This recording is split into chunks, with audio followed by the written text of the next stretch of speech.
안녕하세요. 2023년 7월 28일 금요일 노희의 뉴스 인사이다 시작하겠습니다. 아침에 정각에 딱 시작해야 되는데 기술상의 문제로 조금 늦어졌습니다. 죄송합니다. 어떤 분께서 이게 자본의 문제일까요? 남자 김옥수님께서 자본 부족 때문에 일어나? 이런 말씀하셨는데 그건 아닙니다. 어쨌든 죄송하게 생각하고요. 지금은 다 고쳐졌으니까 잘 해보겠습니다. 자, 오늘 방송 내용 간단하게 말씀드릴게요. 먼저 이진하 기자와 함께하는 뉴스픽 전해드리고요. 이어서 대담한 대담 시간에는요. 요즘 방통위의 여전사입니다. 김현 방송통신위원회 상임위원과 함께 최근 방통위를 둘러싼 논란들에 대해 짚어볼 건데 특히 지금 현재 방송통신위원회에는요. 김현 위원 혼자 남아 있습니다. 야당 추천 인사로서는 결과적으로 김효재 여당 추천 인사가 지금 정권을 휘두르고 있는 상황인데요. 최민희 전 의원이 방통위 위원으로 추천이 됐는데 대통령이 임명을 안 하고 지금 몇 달 며칠을 아주 그냥 사람을 말려 죽이고 있습니다. 이런 표현은 직접적이니까 쓰면 안 되겠지만 어쨌든 그런 상황에서 만약에 김현 의원이 방통위원 임기가 이제 마쳐지게 될 텐데 8월 달에 그러고 나면 어떻게 될 것이냐. 게다가 이동관 씨가 이번에 방통위원장으로 지금 온다는 얘기가 있지 않겠습니까? 그러면 이제 난리가 나겠죠? 난리가 정말로. 우리나라 정말 이 언론 어떻게 갈 건지 그림을 같이 한번 그려보도록 하죠. 자, 그리고요. 쇼미더민심 코너에서는요. 한 주간의 여론 살펴보도록 하겠습니다. 물론 쇼미더 영심도 있습니다. 자, 여러분들 쇼미더 영심 시간에는 우리 그동안에 통통몰 관련해가지고 한 주간 동안 계속해서 뉴 인사 시사 퀴즈를 보내드렸었는데요. 오늘은 이제 영친이 관련된 내용이 있기 때문에 영심이들의 민심은 무엇인지 한번 알아보는 시간으로 대체를 한번 해보도록 하겠습니다. 통통 시사 인사 퀴즈 대신에 쇼미더 영심 댓글 보내주신 분들 중에서 골라서 통통 생활용품 선물 드릴 예정이니까 많이 끝까지 참여해 주시길 바라고요. 자, 노영의 뉴스 인사이다 본격적으로 시작하겠습니다.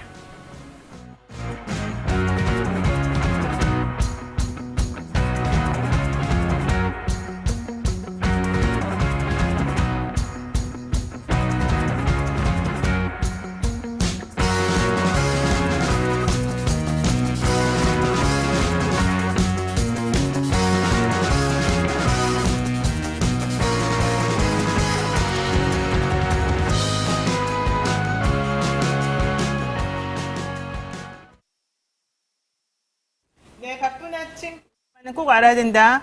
저희들이 엄선해서 골라서 전해드리는 그런 뉴스 시간입니다. 듣기만 해도 이해가 쏙쏙 되는 뉴스픽 시간인데요. 오늘도 이진하 뉴스마토 기자 나와 있습니다. 안녕하십니까? 네, 안녕하세요. 우리 박용진 기자가 나온 이후로 이진하 기자 얼굴 본 지가 가물가물. 오늘 보니까 엄청 반갑습니다. 네. 자, 원희룡 장관 얘기를 안 할 수가 없습니다. 네. 원희룡 장관 양평 찾았다가 주민들로부터 엄청 혼났죠? 네, 호되게 혼났습니다. 네. 소식 전해드리겠습니다. 원희룡 국토부 장관이 어제 경기도 양평 주민을 만나서 고속도로를 최대한 빨리 놓겠다라고 말했는데요. 하지만 조건으로 야당의 사과가 전제되어야 한다는 점을 재차 강조했습니다. 그러자 주민은 정쟁으로 몰고 가는 것을 멈춰야 하고 이 갑작스러운 기자회견도 예고되지 않은 간담회도 이제 불만이 있다 이렇게 말을 했습니다. 근데 이게 무슨 말이죠? 양평 고속도로 추진을 하겠다. 근데 그 전제로 야당이 사과하라 이거잖아요. 네. 왜 사과를 합니까? 자기한테? 네, 이게 지금 이제 원안 종점으로 예정됐던 양평군 양서면 중부 내륙 고속도로 인근의 한 마을을 찾아서 이제 그 두 곳을 다 찾아서 얘기를 했는데요. 네. 그 전전날에 열린 국토위에서 이제 정쟁으로 몰고 가지 마라 민주당에서 그래서 그 특혜와 어떠한 누군가의 특정인 게이트, 특정인 로드로 몰고 가면서 오물이 우리 고속도로가 가야 할 길 앞에 잔뜩 쌓여있는 상황이라면서 제대로 된 길을 수신하기 위해 불가피하게 중단했다라고 이제 어제 주민들 앞에서 밝혔거든요. 이제 그러면서 양평의 오랜 수원 사업이고 과연 어디가 가장 좋은 노선인지를 찾아야 하기 때문에 주민 설명회를 앞두고 있는 상황이기 때문에 우리가 그 이야기를 좀 해나가자라는 얘기를 했습니다. 그러면서 이제 그 민주당이 아까 말씀드린 그 특정인 게이트, 그러니까 김건희 여사의 그 게이트라면서 몰고 갔기 때문에 그것을 이제 사과해야 된다라는 얘기입니다. 그러니까는 지금 이게 이제 노선이 양서면이 있고 강상면이 있어요. 양평군 양서면이 원래 원안이고 양평군 강상면이 이제 이안이에요. 네. 그리고 강상면이 바로 이 김건희 일가와 관련돼 있다는 그 곳이잖아요. 처음에는 양상면으로 예탁까지 다 마치고 아무 문제가 없었는데 갑자기 대통령이 취임한 이후에 강상면으로 바뀌었단 말이죠. 누가 보더라도 왜 강상면으로 바뀌었니라고 물어볼 수밖에 없는 거잖아요. 근데 물어봤다고 해서 나 이거 사업 안 할래. 딱 자기가 화를 내고 가버렸어요. 그러고 난 다음에 이게 무슨 애기 같은 짓이냐 화를 사람들이 물어보니까 그래? 그럼 내가 다시 할게. 다만 왜 강상면으로 바뀌었냐고 뭐라고 한 이걸 정쟁화시킨 민주당이 사과해야 돼. 지금 이 얘기하고 있는 거잖아요. 네. 그게 맞아요? 네, 맞습니다. 아니 내 말이 맞냐고 물어보는 게 아니라 내 정리가 맞냐고 물어보는 게 아니라 네. 원희룡이 이런 말이 맞냐고요. 아, 이런 네. 아 진짜 나는 이분들의 논리를 들여다보면 참 진짜 왜 이러시는지 모르겠는데 어쨌든 요점은 자기는 특혜를 준 적이 없다 이런 얘기군요. 네, 뭐 대통령 처가 일가의 특혜라는 야권의 주장에 대해서 이제 노선 검토는 이미 문정부 때 했다라고 이제 또 다시 또 말이 바뀐 거고 이런 일 없었잖아요. 얘기를 예. 했거든요. 네, 일부 정치 선동에 휘둘리지 말아야 한다. 제가 외압을 넣었다면 장관이 징역을 갈 일이라고 이제 또 부인을 했습니다. 이제 국민을 향해서 정부가 제시한 대안 노선이 이제 적합하다고 이제 강조를 했는데요. 정부가 제시한 대안 노선이 더 적합하다는 점을 강조하면서 사업 진행의 전제 조건으로 야당의 사과와 태도 변화가 필요하다고 강조했습니다. 스스로 사과하면 제일 좋지만 전문가 진실과 국민의 힘, 이거는 이제 당을 얘기하는 건 아니고 국민들의 이제 힘이랑 이제 국민들 전체를 얘기하는 건데요. 당당한 최선의 고속도로를 만들 수 있는 안을 양평 국민과 함께 하겠다라고 이제 이야기를 했습니다. 근데 이때 주민이 이제 오늘 이거 지금 보시다시피 기자 간담회가 아니다. 그래서 주민 간담회가 아니다라고 이제 이야기를 하면서 갑자기 마이크를 잡고 이야기를 했는데요. 저는 여기 주민인데 간담회 하신다고 통보 받은 적도 없고 내용도 모르고 저는 출근하다 지금 기자들이 있어서 이게 뭐냐 하고 들어왔는데 이런 식으로 업무 처리를 하면 안 된다라고 이제 일침을 했습니다. 그러면서도 이제 큰 장소가 아니라 정식적으로 간담회를 하셔야지 이렇게 큰 장소가 아닌 곳에서 하는 것은 말이 되지 않는다. 우리는 민주당이든 국민의힘이든 다 필요 없고 주민들을 위해서 일해주는 것을 원하는데 지금 장관님이 오셔서 민주당이 제동 건다 이런 식으로 말씀하는 것 자체가 굉장히 불쾌하다 이렇게 이야기를 했습니다. 그러니까 결과적으로 원희룡 장관은 야당이 사과하면은 다시 할 수도 있어. 그러니까 야당 보고 사과하라고 해 이렇게 압력을 지금 말하고 있는 거고. 네. 두 번째, 결과론적으로 우리가 다시 한다 하더라도 강상면으로 할 거야. 이거 지금 두 번째 얘기고. 네, 은연중에 이제 강상면을 강조했으니까요. 그리고 네. 세 번째, 이런 모든 얘기를 주민들에게 제대로 알리지도 않고 한 작은 교회인가 뭐 어딘가에서 네. 장소를 빌려가지고 정말 뭐 정식 기자회견도 아니고 그냥 은근슬쩍 모아놓고 말하는 상황이 돼버렸다는 거잖아요. 네. 그러니까 주민들이 이게 뭐냐 말을 할 거면 제대로 사람들 모아놓고 현안 질의를 받고 대답할 수 있는 시스템을 갖춰놓고 해라. 무슨 뭐 도둑 기자회견 하듯이 하는 게 이게 말이 안 되는 거 아니냐. 니네끼리 싸우고 우리에게는 길을 달라. 이거잖아요. 네. 왜 이렇게 했대요? 우리 장관님께서는? 자세한 내용은 모르지만 어제 여러 네. 가지 영상을 살펴보니까 네. 실제로 이제 그 작은 동네 교회에서 네. 이루어졌고요. 그리고 주민들은 잘 이제 별로 보이지가 않았습니다. 기자들이 훨씬 더 많은 상황이었습니다. 그래서 이제 일부 주민들이 이렇게 반발을 하고 나선 것인데요. 네. 그 이제 어제 말씀하신 그 주민분은 여자분이셨는데 그 마이크를 잡고 이야기하고 나갔거든요. 그러자 이제 주민들 몇 안 되는 주민들이 박수를 치면서 옳소 이런 식으로 이제 동의를 한 모습을 봤습니다. 그러니까는 원장관이 국민을 만나겠다면서 양평을 찾았지만 국민들에게는 정작 고지도 제대로 하지 않고 작은 교회에 혼자 찾아가가지고 혼자 막 마이크 잡고 얘기를 막 하는 상황이고 어떻게 알고 기자들은 쫓아가고 이런 상황이었고 거기를 또 우리 용감한 군민이 지적을 했고 네. 또 지적하고 그분은 나가버리고 나머지 사람들이 박수치고 이랬군요. 네. 야 상당히 이상한데요. 이게 뭘까요 도대체가? 왜 이렇게 떳떳하면 제대로 알리면 되는 거 아니에요? 네, 그래서 이제 민주당에서 국정조사를 요구했습니다. 민주당은 이날 서울 양평 고속도로 노선 변경과 관련해서 대통령 처가 특혜 의혹에 대한 국정조사 요구서를 제출했습니다. 원 장관과 민주당이 이제 고속도로를 놓고 평행선을 달리면서 사업 정상화를 위한 출구를 좀처럼 찾지 못했기 때문인데요. 민주당 소속 국회 교통위원회 위원은 기자회견을 열어서 정부 여당이 대통령 처가 특혜 의혹이 정말 떳떳하고 고속도로 사업이 정상화할 의지가 있다면 국정조사에 반드시 응하기를 바란다라고 이야기했습니다. 그리고 서울 양평 고속도로 위에는 오물이 넘쳐난다. 오물을 치워야 된다. 오물이 뭐 누굴 말하는 겁니까? 자기를 말하는 건 아니겠지. 설마. 에이, 원장관님이 지금 총리 되려고 누구한테 딸랑딸랑 한다는 소리도 있는데 저는 뭐 솔직히 그딴 말은 안 하겠습니다. 점점점을 하겠습니다. 자, 두 번째 이슈 가겠습니다. 감사원. 야, 이제는 또 하다가 통계를 왜곡했다 그러면서 네. 김현미, 김상조를 조사한다 이런 얘기가 있군요. 네. 실제 감사원은 대한민국 최고의 아주 그냥 사정기관이군요.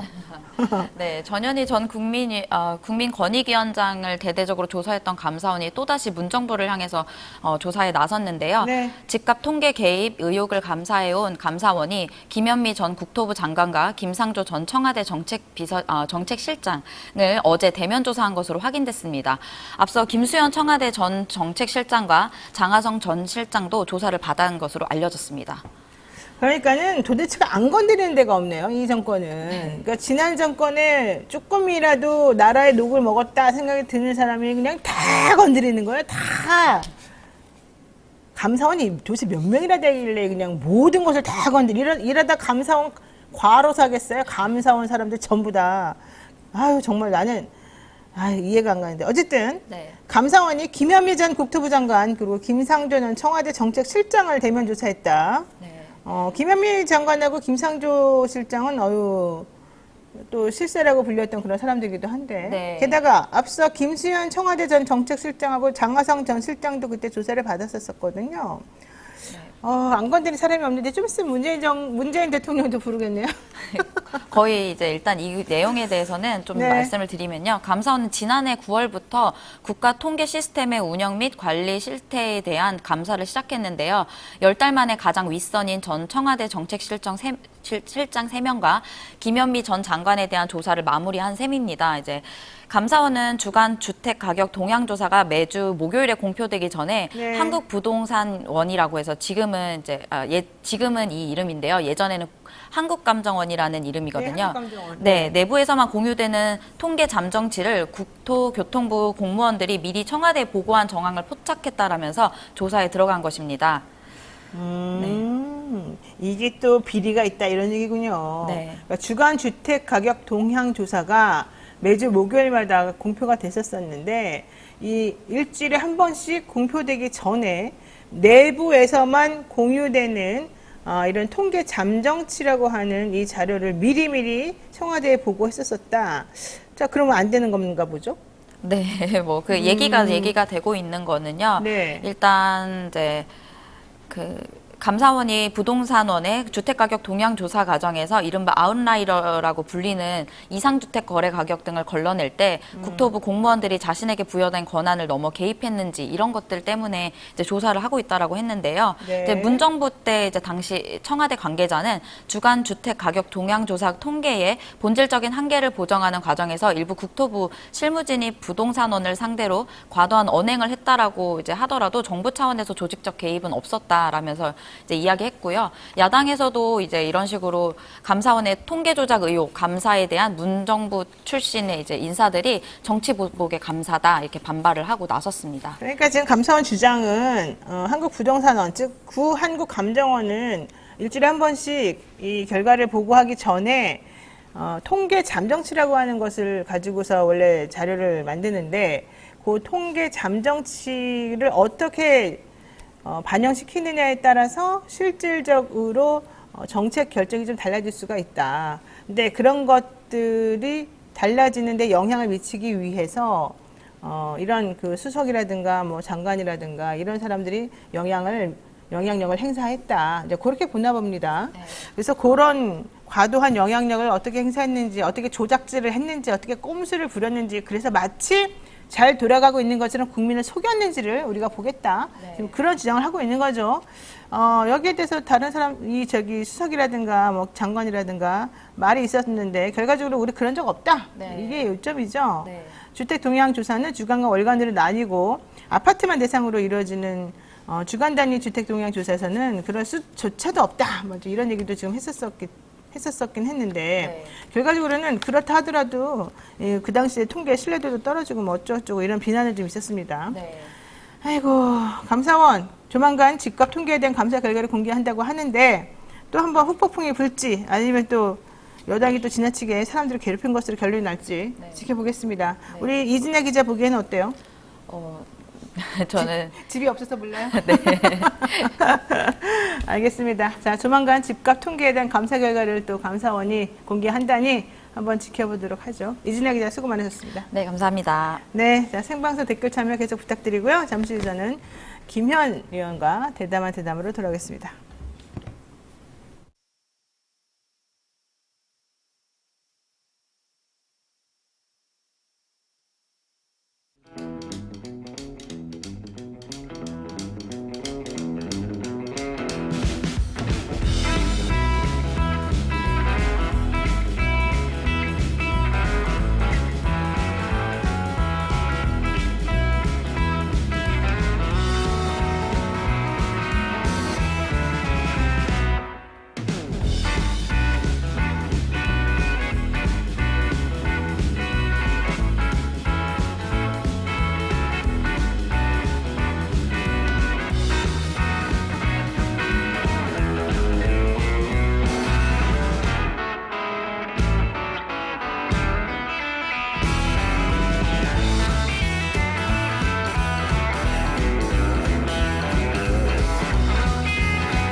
주식 평가 방법이 사용되고 있어요.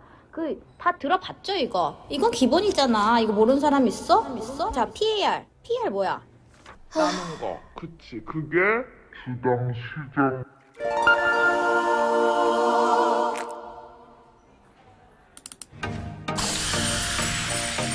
걱정 마세요.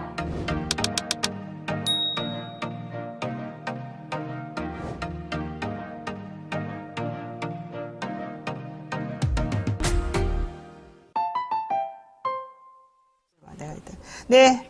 자, 아까 좀 전에 원희룡 장관 얘기했더니요. 찐 엄마님께서 강성면 지지한 군민이 김건희 일가에게 땅을 다 기부하라고 했답니다. 그건 뉴스에 왜 안 나오나요? 그런데 맞습니다. 만약에 원희룡 장관 말처럼 강성면에 그렇게 하는 것이 전혀 문제가 안 된다 그러면 오히려 진정성을 보여주세요. 거기 있는 땅 다 이렇게 이 군에 그냥 기부 찬합하시든지 다 주셔가지고 여기서 내가 이런 그 땅 개발로 인해서 이익을 얻으라는 게 아니라 이거 보여주시면 오히려 괜찮지 않습니까? 뭐 이런 얘기도 하셨고 우리 또 감사원 감사에 대해서 공병환님께서는요. 변호사님, 감사원이 너무너무 고생하시니 보약이랑 쌍화탕 좀 보낼까 하는데 어디로 보내는지 좀 주소 좀 알려주십시오. 이러시네요. 저한테 보내시면 제가 전달해드리겠습니다. 참 너무 그냥 감사원 혼자 대한민국을 그냥 다 깨끗하게 만들려다 보니까 정말 몸살 나실 것 같죠? 예, 좀 쉬엄쉬엄 하시기 바랍니다. 자, 이상민 행안부 장관에 대한 헌법재판소 탄핵 기각을 계기로 윤석열 대통령이 그동안 미뤄둔 인선을 단행할 것으로 지금 보이는데요. 여기서 가장 최전선에서 힘들게 싸우고 있는 바로 그분이 있습니다. 오늘 한번 그분 모시고 이야기를 나눠보도록 하겠습니다. 특히 이번 주에 이동관 특보를 방통위원장에 지명할 거라고 하는 전망이 나오고 있는 상황이어서요.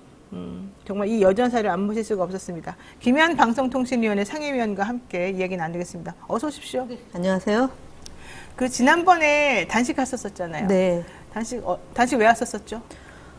김효재 지금 방송통신위원회 상임위원이 직무대행을 맡고 있는데 이분이 KBS 수신료와 관련해서 직권남용을 하고 있고 그 이어서 이제 MBC에 대한 탄압을 실행하려고 해서 직권남용 중단하라는 내용을 가지고 단식을 시작했습니다. 그러니까 한상혁 위원장의 이제 직무가 정지되면서 그 직무 대행을 김효재 나이가 많은 이유로 연장자 순으로 이제 하는데 김효재 의원이 어쨌든 하고 있었고 그것을 빌미로 해서 뭐 수신료도 뭐 분리해서 징수한다 이렇게 순차적으로 그다음에 MBC도 한번 들여다보겠다 이런 상황이어서 우리 위원님께서 수가 밀린 상황에서 2대1의 상황에서 고군분투하는 힘 상황이었죠. 그러다가 KBS 거는 일단은 그 투표 날짜도 조금 미뤄주시고 여기 하셨고 그러다가 MBC 박문진 이사 또 방문 관련해가지고도 좀 미루시고 여러 가지 일을 좀 하셨어요. 그 와중에 할 수 있는 게 사실은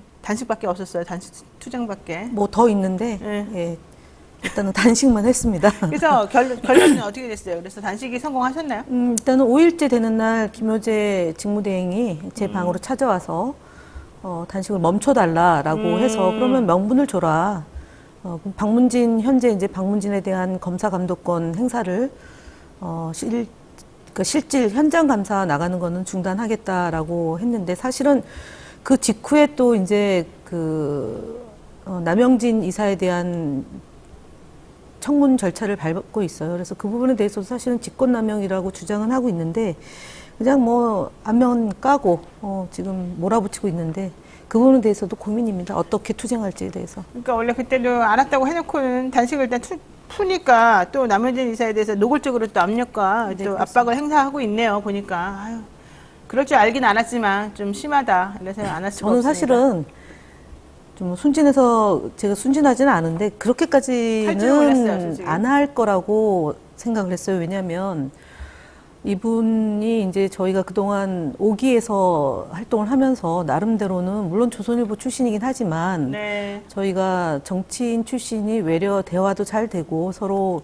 협의를 해서 합의해 나가는 그런 전례를 세웠다라고 스스로가 인터뷰를 통해서 밝힌 바가 있기 때문에 KBS 수신료를 용산에서 이제 밀어붙이라고 했던 것에 대한 지시를 이행했다면 그 다음 절차는 새로 뽑히는 이제 인사청문을 통해서 선출된 방통위원장이 오고 나머지 이제 6기가 제대로 갖춰지고 나서 그런 일들을 벌릴 거라고 생각했는데 네. 지금 이제 그 새로운 인사가 오기 전에 그 불법한 행위를 다 걷어내고 꽃길을 좀 걷게 하기 위해서 일들을 벌이고 있는 것 아닌가 보여집니다. 자, 이제 요 얘기들 좀 제가 관련해가지고 요 얘기를 먼저 한번 여쭤봐야 될 것 같습니다. 지금 그 이동관 특보가 방통위원장으로 온다는 얘기입니다. 지금 우리가 어제 사실 찌라시가 쫙 돌았었어요. 내달 23일이면 위원님 임기가 이제 만료가 되는데 방통위에서는요 상임위원 후임 추천을 당연히 요청을 해놨죠 국회에다가. 국회에 한 걸로 알고 있습니다. 예, 근데 지금 최민희 전 의원도 지금 몇 달 동안 임명이 안 되고 있는 상황인데 그렇게 되면은 위원님은 나가고 최민희 의원은 임명 안 해주고 이동관은 위원장으로 되고 이렇게 되는 상황이 되는 겁니다. 이거 어떻게 되는 겁니까? 그렇게 되면 이제 지금 대통령이 추천하는 사람만 가지고 방통위를 운영하겠다. 그렇죠. 라는 건데요. 사실은 저희가 5명의 상임위원으로 협의를 해서 합의하는 그 독립기구란 말이에요. 근데 2017년도에 그 대통령 이제 저희가 벚꽃으로 해서 이제 대통령을 뽑았는데 네. 그때 3인에서 2인으로 이제 임기가 다 끝나서 됐던 시기가 한 번 있습니다. 한 2달 정도. 그때는 사실은 2인 체제에서는 회의 자체를 운영을 안 했습니다. 그러니까 5인에서 다수결로 해야 된다라는 그런 설치법에 따라서 안 했는데 네. 지금 윤석열 정부는 그런 거랑 상관없이 그러니까 2인일 때 2명의 의결로 운영을 하겠다라는 그런 입장을 갖고 있어서 그 부분에 대해서는 결국 국회의 입법도 좀 검토를 해야 될 것 같고 사실 그 2명으로 하는 게 맞냐 네. 내지는 최악의 경우 1명이 됐을 때도 운영할 수 있다라고 아마 고집을 할 것 같아요. 네. 지금 현재 윤석열 정부에서는 그 부분에 대한 깊이 있는 검토를 입법부에서 해야 될 것 같고 두 번째로는 뭐 언론 노조에서는 이제 무력화를 시키는 방향으로 가야 되는 거 아니냐라고 오죽하면 그렇게 얘기를 하겠다라고 보여지지만 실제로 그런 것이 과연 가능할지에 대해서 봐야 되고 마지막으로는 최민희 의원에 대한 법제처의 유권 해석이 지금 4달째 접어들고 있어요. 그래서 이 부분에 대해서 강력한 그 항의가 있어야 되는데 사실은 김진표 국회의장이 국회에서 선출한 방통위원회에 대해서 임명 절차를 밟지 않은 것에 대해서는 용산에나 아니면 법제처에다가 항의를 좀 하셔야 되는데 너무 묵비권을 행사하고 있어서 저도 이해가 안 되고 그리고 그 국회에서도 좀 강력한 입장 표명이 있어야 되는 것 같습니다. 그러니까 좀 정리를 해보면 다음 달 23일에 임기가 만료되는 분이 김효재 위원장하고 제가 우리 인수위원, 김현 위원하고 두 분이란 말이에요. 근데 지금 현재 방통위는 김효재, 김현, 이상인 이 세 분으로 지금 구성이 되어 있어요. 현재로서는. 그러니까 공석이 이제 두 명이 있는 거죠. 한상혁 위원장하고 그다음에 최민희 의원이 지금 원래는 들어와야 되는데, 자 그러면 세 명 중에 지금 2대1의 구도로 원래 좀 되어 있는 것도 이상한데 어쨌든 김현 위원하고 김효재 위원장 직무대행이 이제 그만둬요. 그러면 대통령은 이동관에 대해서는 즉시 이걸 해주겠다는 거예요? 그렇겠죠. 그렇겠죠. 지금 이제 몇 달째 이동관에 대해서 그러니까 연기를 피우다가 예를 들어 좀 불리한 이슈가 나오면 미루고 네. 그리고 이제 KBS 이제 텔레비전 수신료 문제를 처리하고 나서 이동관을 지명할 것 같다가 수혜가 있으니까 여론이 좀 잠깐 악화되니까 좀 중단했다가? 하다가 그 다음에 이제 학폭 문제가 불거지니까 이거 좀 잠재우고 나서 의심을 하겠다라고 겪고 나서. 하는데 사실은 네. 그렇죠. 자, 그러고 예. 된다고 치면 그러면은 이동관, 이상인 이제 둘 다 대통령이 원하는 사람들이잖아요. 네. 추천한. 네. 그러면은 여당 쪽 사람들 두 명만 가지고 이제 하겠다는 건데 네. 그러면 최민희 의원에 대한 건 안 해요? 그러니까 지금 현재까지 안 하고 있고 그리고 뭐 두세 달이 걸린다라고 법제처에서 지난번에 제가 이제 네. 한 달이 넘도록 그 유권 해석의 결론을 발표하지 않아서 문의를 했더니 네. 한 두세 달이 걸린다 그랬는데 이미 두세 달이 넘었잖아. 지났거든요. 네, 네. 사실은 법적으로 결격 사유가 없는 건데 그리고 유권 해석은 사실은 법률에 대한 유권 해석의 권한이 법제처에 없습니다. 근데 그걸 계속 가지고 발표를 안 하는데 법제처장이 대통령의 친구 아닙니까? 그래서 결국은 마음에 안 드는 사람에 대해서는 임명 절차를 미루고 본인들 입맛에 맞는 사람만 가지고 방통위를 운영하겠다라는 저의가 있기 때문에 사실 최민희 의원에 대해서는 해야 되는데 지금 계속 미루고 있는 이유는 결국 불리한 구도를 만들어서 본인들이 하고자 하는 언론 장악, 방송 장악 시나리오대로 진행하려고 하는 거기 때문에 최민희 의원을 어쨌든 국회에서는 추천했으니까 사실 대통령이 그냥 형식적으로 임명만 하는 것이 원칙이라고 알고 있는데 본인이 그냥 내가 결정하는 거랑 똑같이 지금 행동을 하는 거잖아요. 그것도 저는 맞지 않다고 보지만 틀린 거죠. 네. 그렇다 치더라도 2대1이잖아요. 어쨌든 본인들이 원하는 대로. 그런데도 그걸 안 해준다. 그러니까 최민희가 싫으니까. 현재까지는 안 하는 건데 이제 그 이후에 좀 봐야겠죠. 봐야 되는데 실제로 지금도 늦었고 예를 들어서 저희가 이제 2대1 구조인데 2대2라면 네. 현재 2대2라면 KBS 시행령도 제대로 못했을 것이고요. 지금 KBS 이사에 대한 억지 논리를 가지고 해임 제청하려고 하는 것도 사실은 어려운 거 아니겠어요? MBC에 대한 그 박문진 검사 감독권도 행사하기가 어려운 구조인데 물론 이제 그 방통위원장을 만들어 놓고 그 뒤에 국회 추천 몫을 다 받아서 네. 5명으로 출발할 때 그때 가서 어떻게 할지 모르겠습니다. 그 부분에 대해서는 미지수인데 현재까지 용산이 하는 것을 보면 안정적인 구조를 만들어 놓고 방통위를 운영하려고 하는 거다라고 보여지기 때문에 조금 봐야 될 것 같습니다. 5명의 협의체가 다 합의해서 의사결정하라고 해놨는데 그중에 2명만 구성이 되고 나머지 3명이 안 돼 있는 상황 자체를 이렇게 장기간 방치하는 것이 맞는 건지 첫 번째. 두 번째로는 국민의힘이 내지는 대통령이 그렇게 행동한다 그러면 야당이 이렇게 숫자를 많이 가지고 있는 야당이 이거 하나 해결을 못 해가지고 속수무책 수수방관하고 있는다는 게 과연 타당한 얘기인지 타당하지 않죠. 전 도대체가 이해가 안 가는데. 저도 이해가 안 됩니다. 게다가 방통이라든지 한전이라든지 이 KBS 수신료 문제 가지고 지금 엄청나게 불합리하다고 얘기를 하고 있고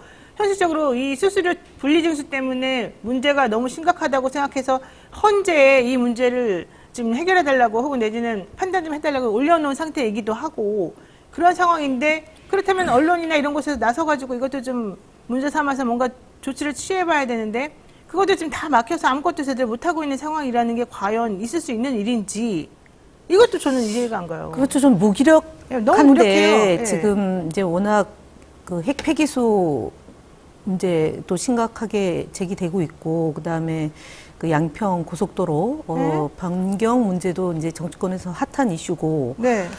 그리고 서초 초등학교 선생님, 서희초등학교. 서희초등학교 예. 선생님 그 자살 사건도 사실은 교육계의 큰 이슈고, 그래서 큰 이슈가 너무 많다 보니까 방송장악과 관련된 투쟁이 효과적으로 이루어지지 못하고 있다는 지적이 많이 있음에도 불구하고 대응이 좀 부실하다라는 점을 저도 동의하는데, 네. 그래서 문제 제기를 하고 있는데 KBS도 사실은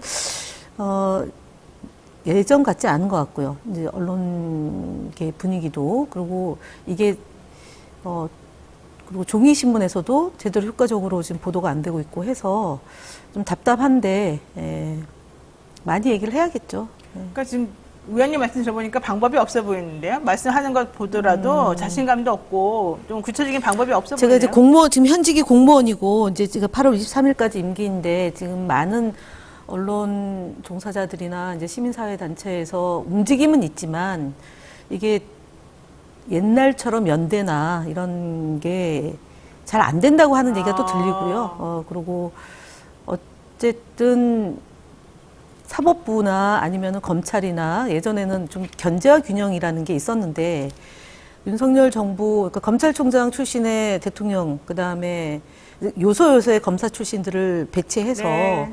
아무리 국민들이 문제 제기를 하더라도 그냥 뭉개면. 공정과 상식과 무관하게 법을 위반하면서까지 일을 하고, 네. 그리고 친구, 후배, 뭐 사돈의 팔촌까지 다 에워싸고 있어서 지금 법적으로 무슨 문제가 발생해도 이제 반대편은 옥죄고 자기 편은 봐주고 이런 문제가 현실적으로 있고, 그다음에 집권한 지 1년 조금 넘은 시기라서 아직까지 살아있는 권력의 강력한 힘 때문에 언론도 눈치 보고, 실제로 이제 뭐 국민들이 아시다시피 MBC가 제대로 보도하면 국세청을 동원한 세무조사, 감사원을 동원한 감사, 네. 검찰을 동원한 수사, 그다음에 네. 압수수색 이런 것들이 너무 비일비재하게 이루어지다 보니까 좀 네. 위축되는 게 아닌가 싶은데, 그래도 또 힘을 모아서 상식이 통하는 세상을 만들어 나가야 되는 상황이기 때문에 계속 문제 제기를 해야죠. 답답한 말씀만 계속 하시는데, 자 보세요. 이번에 제가 이해가 안 가는 게 또 하나 있습니다. 방통위가 지금 막무가내식 행보를 하고 있으니 전국 언론 노조가 나섰다는 건데요. 저는 이 전국 언론 노조가 내세우고 있는 논리도 이해가 안 갑니다. 전국 언론 노조가 이렇게 말한다는 거예요. 이게 맞는지 좀 얘기해 주세요. 방통위를 멈춰 세우는 것이 민주주의와 언론 자유를 위하는 유일한 길이다. 이게 이제 전국 언론 노조가 하는 말입니다. 이게 지금 현재 이 정부가 하는 이 방통위에 대해서 길들이기 하는 이 상황이 옳지 않다고, 여기까지는 좋아요. 그러니까 차라리 방통위를 멈춰 세우자. 이제 방법론으로 지금 이들이 얘기하는 거예요. 그러면서 방통위를 멈춰 세우기 위해서는 김현 의원님 이제 어차피 임기가 다 만료됐으니까 이제 나가라 그러고, 상임위원으로 임명 예정인 최민희도 그냥 중단하라 그러고, 사퇴하라 그러고, 다 그냥 다 없애버려라. 결과적으로 야당 측은 한 명도 없애라. 지금 이런 얘기를 하고 있다는 거예요. 이게 그러니까 말이 돼요? 이제 그걸 보고 네. 그럴 수 있겠다라고 생각을 하셔요. 근데 제가 아까 말씀드렸던 나는 그게 것처럼 말이 안 돼요. 그러니까 여당만 남았을 텐데. 그렇죠. 네. 결과적으로 여당만 남으면 견제 기능이 없기 때문에 그럼요. 더 이상하죠. 여당이 하고 싶은 걸 다 할 수 있어요. 네, 네. 그러니까 지금 간과하고 있는 그 지점입니다. 2명으로도 수 진행을 있다는 하겠다라고 이미 공언을 하고 있고, 제가 이제 시행령 개정안이 통과될 때 제가 퇴장했기 때문에, 그러면 그 논리라면 2명으로는 못하냐? 못해야 된다라는 결론이 나와야 되는데, 그렇죠. 2명으로 통과를 시켰거든요. 그리고 지금 헌법재판소와 그 법원에다가 효력정지 가처분 신청을 냈지만 그것이 언제 진행될지 두고 봐야 될 문제입니다. 그러면 지금 언론노조에서 얘기하는 것처럼 제가 그만두고 김효재 이상인만 남는다면 MBC에 대한 방문 감독권을 실행을 해서 바로 MBC 방문진에 대한 탄압을 실행할 겁니다. 그리고 더 나아가서 뭐 예를 들어서 지금 방심위에 대해서도 기간을 연장해서 감사를 하고 있는데, 네. 그런 부분도 더 혹독하게 하는 거죠. 견제 기능이 없기 때문에. 그리고 이제 최민희 의원에 대해서 법제처의 유권 해석을 하지 않는 것이 문제가 있는 거지, 최민희 의원이 결격 사유가 없는 것을 네. 가지고 마치 결격 사유가 있는 것처럼 정치적으로 해석하는 것도 안 맞습니다. 지금은 언론 노조든 아니면 시민사회단체에서 해야 될 투쟁에 집중을 해야 될 지점은, 방통위원장이 대통령의 특보, 를 하다가 바로 오는 것이 맞느냐. 인수위원회에서 인수위원도 3년이 지나야지 되는 겁니다. 그 정도로 네. 객관적이고 공정하게 위원회를 운영하라라는 방통위 설치법의 정신이 있는데 그 부분을 훼손하고 있다는 점하고 과거에 언론을 탄압하고 언론을 장악했던 사람이 현재 언론 탄압과 현재 언론 장악을 위해서 위원장이 오는 게 맞느냐라는 점에 좀 집중할 필요가 있다라는 것이고요. 말씀드렸던 것처럼 법제처가 직무를 유기하고 또는 업무를 방해하고 있는 지점에 대해서 문제 제기를 보다 효과적으로 해야 되는데 그만두라라고 하는 것은 청산주의다. 그리고 여당 하고 싶은 대로 방통위를 좌지우지하는 데에 방관하게 되는 결과로 될 수 있기 때문에 그 부분에 대해서는 좀 더 깊이 있는 논의가 필요하고 마지막으로 2명이 운영합니다. 그래서 2명이 불가능하다라고 한다라면 제가 있을 이유가 없죠, 사실은. 그런데 방통위 사무처나 김효재 직무대행은 그냥 하게 됩니다. 그리고 한 명이 남아도 하겠다라는 게 그들의 입장이기 때문에 그 부분에 대해서는 국민 여러분들이 사실관계를 정확히 알지 보고 못한 하는 말이군요. 그냥 하는 것에 대해서는 좀 그렇지 않다 하는 점을 제가 그러니까 지금 말씀드립니다. 대안으로 이분들도 답답하니까 이런 생각을 해본 것 같은데 전국 언론 노조에서 식물 방통위를 만들어 보자 이런 거예요, 일부러. 그다음에 민주당 내에서도 일부 사람들이 식물 방통위를 만들어 보자. 그러면 기능을 못할 거 아니냐. 일단 민주당에서 추천된 사람들, 야당 몫의 위원들 다 일단 그만두고 최민희 의원도 잠정 그만두면 여당 2사람만 데리고 일을 못할 거 아니냐가 원래 생각이었는데 김현 의원님 말씀 들어보면 아니다. 2명으로도 할 수 있고 1명으로도 할 수 있고 그들은 뭐든지 할 수 있을 것이다. 나중에 이게 무효다라고 하는 뭐 판결을 받든 무효라고 하는 게 소급해서 문제가 되든 말든 그건 그때 가서 일이고 지금 당장으로서는 뭐든지 나 혼자 결정했다. 다 나머지 사람이 없었기 때문에 이런 식으로 해서 밀어붙여가지고 일을 먼저 만들어낼 것이다. 네, 그거 매우 위험하다. 그러니까 네. 그렇게 하면 안 된다. 지금 그 얘기를 지금 네. 하시는 거예요. 야, 이건 뭐 이러지도 못하고 저러지도 못하고 진짜. 아니요, 방법은 있어요. 네. 사실은 그 방통위 설치법에 네. 위원장은 임기가 보장되지만 국회에서 법률에 따라서 탄핵의 절차를 밟으면 그 권한은 정지됩니다. 그래서 지금 이제 언론 노조에서 김효재 직무대행이 직권남용을 한 부분에 대해서 지금 탄핵을 하라라고 여러 차례 이제 정치권에 요청을 했음에도 불구하고 네. 그것을 뭐 요건이 안 된다고 해서 하지 못하고 있는데요. 설사 지금 현재 직무대행에 대해서는 그런 얘기를 할 수 있을지 모르겠지만 이후에 법률과 헌법을 위반하면서 방송 장악을 시도한다라면 정치권에서 해야 될 일은 그 역할은 남아있다. 그러니까 제가 보니까 사람들이 이런 거 보면서 민주당이 일을 안 한다고 자꾸 뭐라 그러는데 민주당이 일을 안 하는 게 아니에요. 민주당이 일을 하고 있고 이렇게 해볼까 저렇게 해볼까 이렇게 해볼까 그렇게 해볼까 막 고민도 하고 머리도 쌓아보는데 워낙 아무것도 안 맥히는 거예요. 지금 상황을 딱 보니까. 그렇죠? 네.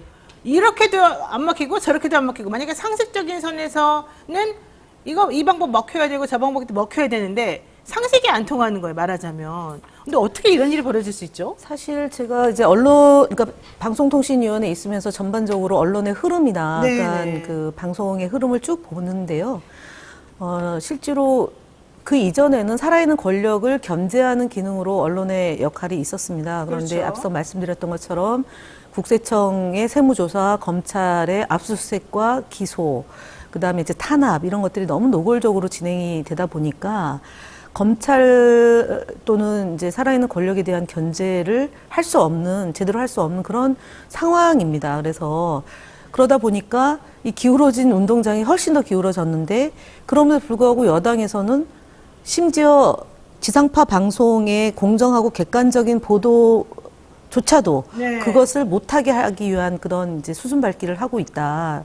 결국은 언론이 제 역할을 해야 되는데 네. 그리고 이제 살아있는 권력을 감시하고 견제를 해야 되는데 그 부분이 점점 힘들어지는 구조가 되다 보니까 그냥 마구잡이로 진행하잖아요. 그래서 네. 결국 이제 뭐 옛날 김대중 대통령이 살아계실 때 좋은 언론이 될 수 있도록 국민들이 참여하라라는 말씀을 하셨고 그리고 1인 미디어의 역할을 보다 강조를 하셨단 말이에요. 그래서 기존 매체에서 보도하지 않다 하더라도 저희가 지금 이제 노영희 변호사가 매일 아침 2시간씩 고생하는 이런 힘들이 모여서 결국은 이제 내년 총선을 앞두고 무지막지한 그런 행사를 못하도록 국민들이 참여해서 견제 기능을 할 수밖에 없는데, 근데 그러다 보니까 좀 지치고 힘들고 왜 정치권은 제대로 못하냐라고 하는데 계속 할 수밖에 없습니다. 그러니까 포기하지 말고 이제 힘들더라도 문제 제기를 계속해서 상대적인 것 같아요. 정부에서도 자기들은 1년 전에 이미 다 먹었어야 된다고 생각하는 거거든요. 이 언론을. 그렇죠. 근데 1년이 지나도록 못 먹었다. 네. 그리고 여론 지형이 안 좋다라는 얘기를 해서 네. 공영방송을 장악하겠다라는 거잖아요. 그래서 결국 1년 동안 저희가 버텨왔고 이후도 총선을 앞두고 얘네들이 이 정부에 살려고 하는 것들을, 그러니까 현장에 있는 기자들도 그렇고 그다음에 뭐 공무원들이 사실은 시키면 시키는 일을 할 수밖에 없어요. 네. 그럼에도 불구하고 그 안에서 각고의 노력을 하고 있는 분들도 계시고, 그다음에 정치권도 저희가 이제 고민정 최고위원이 언론을 계속 견제하는 그런 기능을 하고 있는데, 네네.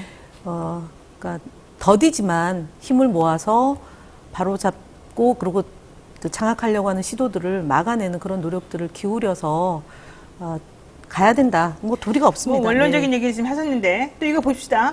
지금 수신료 분리 징수에 이어서 방통위에서 남영진 KBS 이사장 해임을 제청하기 위해서 청문 절차에 착수했습니다. 남영진 이사장이 KBS 방만 경영을 방치하고 불법적 행위로 구속된 이사의 해임 건의안을 부결시키고 경영 평가 내용에 부당 개입했다. 이러므로써 선량한 관리자의 주요 의무를 위반했다. 이렇게 지금 얘기를 했다는 겁니다. 이게 네. 지금 방통위의 정말 의견입니까? 방통위에서 그 남영진 이사에게 네. 전달된 의견 맞고요. 그다음에 남영진 이사 해임 건의에 대한 보도 참고 자료를 냈는데 거기에 그 내용이 다 포함이 돼 있습니다. 그래서 말씀하셨던 것처럼 고액 연봉 상위 직급 문제에 대해서는 지금 KBS가 2019년도에 방통위에 제출된 약속이 진행 중에 있고 2025년까지 그것을 해소하기 위한 노력을 기울이겠다라고 하고 있고, 그래서 문제가 없다. 이 부분에 대해서는 감사원 감사가 진행이 됐는데 그 말씀드렸던 것처럼 계획대로 진행하면 된다라는 결과를 방통위에다가 그리고 주의를 당부했습니다. 열심히 좀 제어할 때 이 부분에 대한 검토를 잘 해라. 고 했고, 그 다음에 이제 임금 인상에 대한 과도한 복리후생 제도를 했다라고 했는데 이 부분에 대해서도 문제가 없다라는 그 감사원 감사가 나왔고, 문제가 없다고 나왔군요. 예, 그 다음에 KBS의 방송용 사옥 신축 계획 무단 네. 중단에 대해서도 문제가 없다라고 됐고, 그 다음에 구속된 이사의 해임 건의안에 대해서는 이사들의 그 논의 결과 다수에 의해서 부결을 시켰습니다. 그렇기 때문에 뭐가 문제예요, 그러면? 이사회의 이런 결정을 방통위가 간섭하는 거죠. 네. 네, 무단 간섭하는 거고, 그 다음에 그 업무 추진비 카드에 대해서는 지금 권익위가 지금 조사 중인데 조사 중인 사항에 대해서 불법했다라고 이미 단정하고 들어가는 건데 이 부분에 대해서도 직무대행의 직권남용이고 사무처의 그런 그 청문 절차를 받는 과정에서 사실관계에 부합하지 않는다. 이 부분에 대한 지적을 했음에도 불구하고 뭐 그냥 밀어붙여서 또 밀어붙인다. 잘못했다 그러면서 청문 절차 들어가고 뭐 이러는군요. 네, 그렇습니다. 그럼 보세요. 이게 전부 다 지금 이해가 안 가는 이 절차가 벌어지고 있다는 거예요. 근데 방통위가 이런 식으로 현재 진행되고 있는데 만약에 김현 의원 이제 임기 끝나서 나가버리고 최민희 의원은 들어가지도 못하게 하고 남아있는 여당 사람들만 가지고서 방통위가 더 움직이게 되면 정말 아무도 이거를 막지를 못한다는 겁니다. 이거 빨리 해결해야 됩니다. 민주당. 또 하나 마지막으로 제가 이 질문 하나 꼭 드리겠습니다. 박성중 의원이 6월 7일부터 7월 24일까지 MBC 신장식의 뉴스 하이킥, KBS 최경영의 최강시사 출연 패널을 분석한 자료를 어제 얘기를 했습니다. 이제 MBC로 손이 넘어갔어요. 지금 KBS는 거의 다 초토화시키고 우리가 해결했다고 생각하는 것 같아요.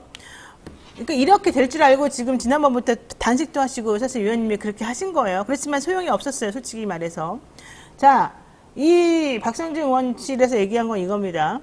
출연 패널을 분석한 자료에 따르면 뉴스하이킥의 경우 여야 패널의 출연 비율은 1대 14였다. 해당 기간 정치, 사회 현안과 관련한 패널은 모두 153회였는데 친여 성향의 출연자는 10회, 야권 성향 출연자는 143회였다. 뭐 해당 기간 동안엔 후쿠시마 오염수 방류 문제, 양평 고속도로 논란, 대통령의 공정 수능 지시, 정부 장차관급 인사, 수신료 분리징수, 뭐 어쩌고저쩌고 등등, 뭐 김건희 여사 명품 이슈 뭐 등등 있었다. 이런 얘기를 하면서 패널이 매우 편파적이었다. 뭐 이런 얘기 지금 했어요. 최강시사 같은 경우에도 같은 기간에 여권 인사는 35번, 친야 성향의 인사는 90번 등장해서 야권 패널 비율이 2.6배가량 많았다. 박성준 의원은 KBS와 MBC가 패널을 편향되게 등장시켜 진행자가 사안을 한쪽으로 몰아가려는 시도를 하더라.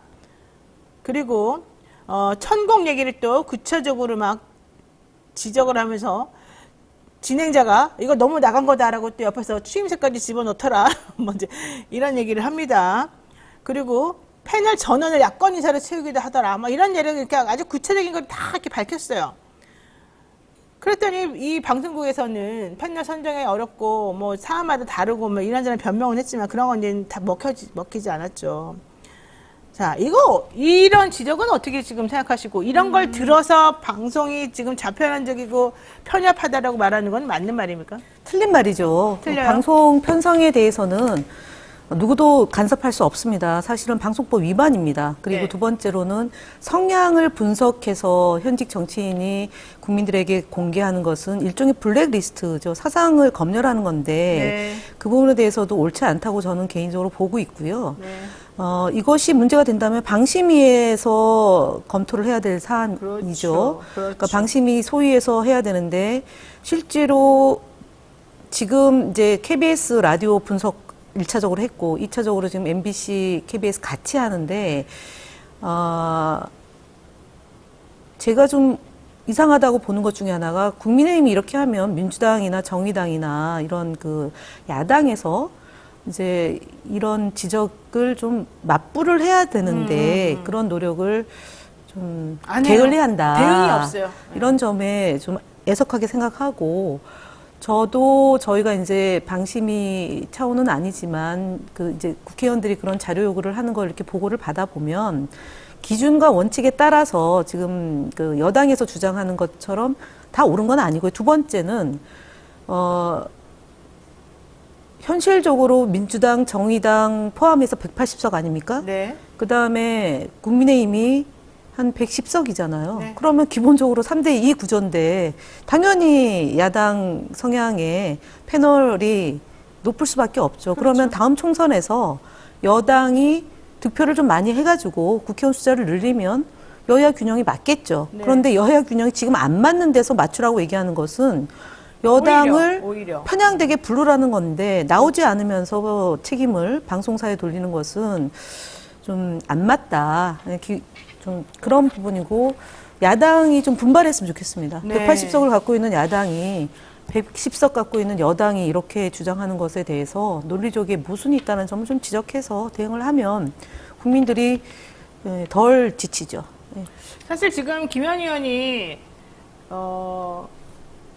상임위원이기 때문에 방통위 상임위원이기 때문에 말을 하고 싶은 말이 있어도 제대로 말을 못하는 부분이 있으신 것 같아요. 이제 8월 23일 이후에 야인으로 돌아오시게 되면 야인이네요.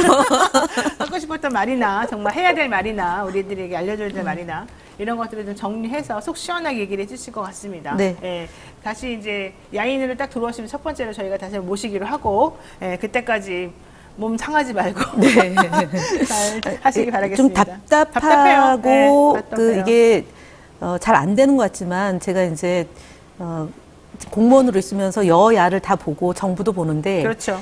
사실 정부가 더 답답하다라는 점도 있습니다.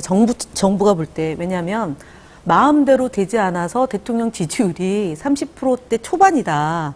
이런 거거든요. 근데 그게 책임을 자기로부터 찾으면 정부와 그 대통령실에서 찾으면 해결되는데 그게 아니지 않습니까? 여당과 방송으로부터 찾기 때문에 그 문제는 영원히 해결이 안 될 거라고 보고 저희는 저희의 문제가 어디로부터 기인하는가를 잘 찾고 네. 그 이제 진단을 내려서 처방전을 내리면 저희는 저희대로 국민들과 함께 소통해서 가면 된다 이렇게 보고 지치지 말자라는 얘기를 좀 드리고 싶고 또 날씨도 덥고 수해로 인한 피해 그리고 국민들이 정말 그 차를 타고 가다가 죽고 서 있다가 죽었는데도 불구하고 누구 하나 책임 안 지는 그런 나라에 살고 있기 때문에 이 부분에 대해서도 진상규명을 하고 돌아가신 분들을 애도하고 문제점을 찾기 위한 노력을 산자의 몫이 아닌가 보고 네. 제대로 안 되는 것에 대해서 죄송하다는 말씀 드리고 더 열심히 하겠습니다. 네, 지금 뭐 댓글에 방통위원 김 의원님 뭐 하셨었습니까? 그동안에 잘 모르겠습니다. 말씀하시는 댓글들이 많은데 그거 이제 하나씩 다 정리해가지고 알려드릴 겁니다. 이게 백조가 강에서 아무것도 안 하고 떠 있는 것처럼 보이지만 실제 밑에서 하는 일이 진짜 많거든요. 이게 제가 방통위 일을 보니까 그러더라고요. 그래서 한번 김한희 의원님이 야인으로 돌아오면 그동안에 진짜 구체적으로 무슨 일에서 어떻게 이렇게 막았는지 안 막았는지 이런 것들을 아마 아시게 될 거예요. 조금 기다려 주시고요. 오늘 말씀 여기까지 드려야 될 것 같습니다. 김한희 의원님 오늘 말씀 고맙습니다. 네.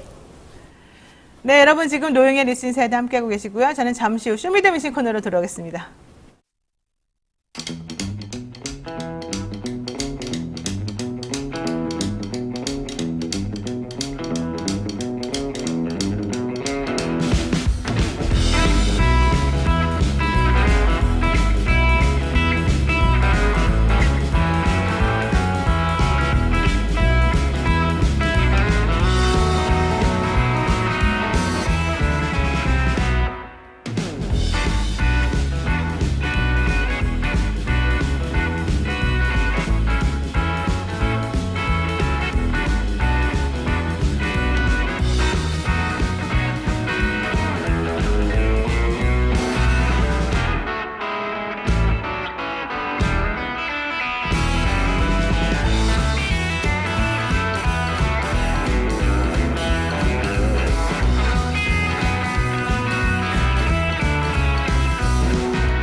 오늘따라 집중이 잘 안 된 것 같아. 모름지기 공부는 깨끗한 책상에서 해야 잘 되는가.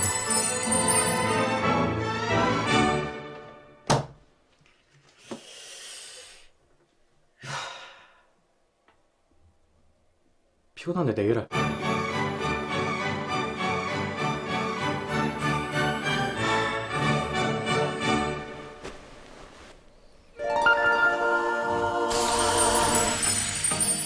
걱정 마세요.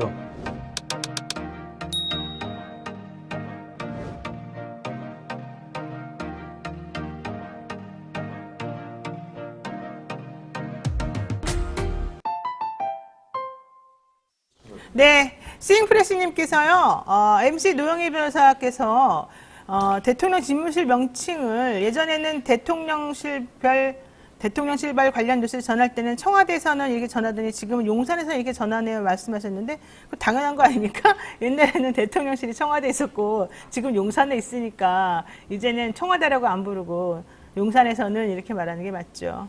자, 여러분 모두 즐거운 시간 보내십시오. Have a good time 이런 말씀도 같이 보내주셨는데 자, 그건 그렇고요. 매주 금요일 여론조사를 통해서 민심을 알아보는 쇼미더민심 코너 시작하겠습니다. 한 주 동안의 민심 어떻게 나타났을지 전문가 두 분하고 이야기 나눠보겠습니다. 배종찬 인사이트K 연구소장 그리고 이승형 뉴스마트 본부장 모셨습니다. 어서 오십시오. 안녕하십니까. 네. 우리 이승형 본부장님은 한 달 정도 좀 어려 보이는 외모네요, 갑자기. 머리를 이발을 했습니다. 확실히 남성분들은 이발하면은 그렇습니다. 좀 젊어 보이네요. 저는 주말에 할 생각입니다. 네네. 이발을 해요? 네네. 헤어를 이번에는 토마토처럼 하려고요. 네. 한번 해보세요. 이제 너무 귀엽다. 그리고 머리 색깔도 조금 이렇게 물들이고 그러는 겁니까? 빨간 색깔 이런 걸로? 불그레게요? 네. 그건 아니에요. 자, 좋습니다. 쇼미더민심 뉴스마트 의뢰로 미디어 토마토에서 실시한 여론조사로 한 주간의 여론 동향을 파악해 보겠습니다. 그래도 우리 뉴스마토에서 여러분들께 일주일마다 보내드리는 여론조사는 우리들의 민심을 정말 잘 대변하는 그런 여론조사입니다. 다른 기관에서 보여드리는 여론조사보다도 이제 그 경향성을 살펴보게 되면은 민주당 지지자들의 이 퍼센테이지가 정당 지지도 같은 경우 볼 때 조금 더 높게는 나오는 것 같아요. 자, 어쨌든 대통령 국정수행 평가에 대해서부터 먼저 한번 보겠습니다. 이번 주 윤석열 대통령 국정수행 평가 어떻게 나왔는지 추이까지 한번 같이 설명을 해주시면 좋겠습니다. 네. 긍정이 33.2%, 부정이 64.3% 네. 나왔습니다. 이게 지난주보다 긍정은 2.5%포인트 빠졌고 네. 부정은 1.9%포인트 올랐습니다. 그래요? 네. 그러니까 대통령에 대해서 안 좋아졌네요, 일단. 그렇죠. 네, 지지율이 2.5%포인트, 물론 이제 오차 범위 내이긴 합니다만. 네. 무슨 뜻입니까? 설명을 좀 구체적으로 해주세요. 설명하기 싫으세요? 일단은 뭐 이번 주는 다 그거 같아요. 대통령 일가에 대한 논란이 좀 작용을 했다. 특혜 논란. 특혜 네. 논란도 있었고 또 네. 장모 최은순 씨가 법정 구속 문제. 예, 법정 구속이 됐고 법정 구속된 뒤에 나온 대통령실의 반응이라든지 뭐 네. 이런 게 뭐 거의 없지 않았어요. 그리고 서울 양평고속도로 논란은 뭐 계속되고 있는 거고. 그러니까 그 대통령 일가에 대한 논란이 결국은 이런 민심으로 나타났다. 뭐 이렇게 봐야죠. 그렇군요. 자, 이번 조사는요, ALS 무선전화 방식으로 진행이 됐고요. 표본 오차는 95% 신뢰 수준의 플러스 마이너스 3.1%포인트라고 합니다. 표본 조사 완료수는 1032명이고 응답률은 2.6%로 집계됐습니다. 그 밖에 자세한 조사 개요와 결과는 중앙선거여론조사심의위원회 홈페이지 그리고 또는 서치통 하여튼 우리 토마토는 항상 통입니다. 통. 서치통 홈페이지를 참조하시면 되겠습니다. 예. 자, 배 소장님 네. 좀 보충해 주시죠. 방금 전에 이제 본부장님 말씀하신 것도 이제 물론 포함이 될 테고요. 핵심적인 것은 계속 지속이 되고 있는 건데 그 중에서 이번 주 지난주에 영향을 많이 미친 것은 다른 조사도 그렇습니다. 막날래 보면 수해 대응이죠. 결국 수해 대응에 대한 여파, 그러니까 양후, 수해 대응, 그 다음에 양평고속도로 후쿠시마 오염수도 없어진 건 아닙니다. 그러니까 윤석열 대통령이 죄송합니다. 부산에 가서 뭐 또 자갈치 시장을 방문했죠. 네. 하지만 그렇다고 해서 수산물에 대한 우려 자체가 없어지는 건 아니거든요. 완전히. 그래서 계속 지금 두껍게 가고 있는 것은 수양후다.